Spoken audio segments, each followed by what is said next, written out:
ఉపాధ్యాయులకు మరియు నా తోటి విద్యార్థులందరికీ 77వ గణతంత్ర దినోత్సవ శుభాకాంక్షలు. నేను వర్షిని 9వ తరగతి నుండి ఈరోజు ప్రత్యేకత గురించి కొన్ని మాటలు మీతో పంచుకోవాలనుకుంటున్నాను. ప్రతి సంవత్సరం జనవరి 26వ తేదీన భారత గణతంత్ర దినోత్సవాన్ని జరుపుకోవడానికి ముఖ్య కారణం ఏమిటంటే 1947 ఆగస్టు 15వ తేదీన మన దేశానికి స్వాతంత్రం వచ్చినప్పటికీ మనం మన దేశాన్ని ఎలా పరిపాలించుకోవాలో తెలిపే సొంత రాజ్యాంగం మనకంటూ లేదు. మనకంటూ సొంత రాజ్యాంగం ఉండాలనే ఉద్దేశంతో డాక్టర్ బాబు రాజేంద్ర ప్రసాద్ అధ్యక్షతన 1946లో రాజ్యాంగ పరిషత్ ఏర్పడింది.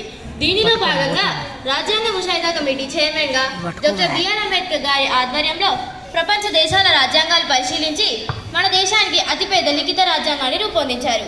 దీనిని రచించడానికి 11 నెలల 18 రోజుల సమయం పట్టింది.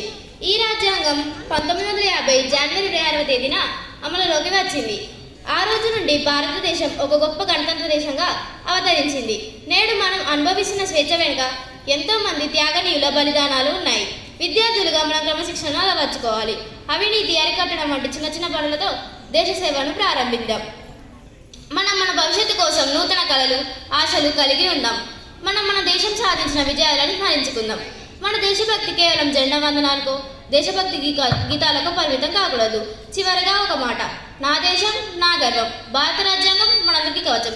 ఈ అవకాశం ఇచ్చిన మీ అందరికీ ధన్యవాదాలు తెలియజేస్తూ ముగిస్తున్నాను. జై హింద్, భారత్ మాతాకి జై.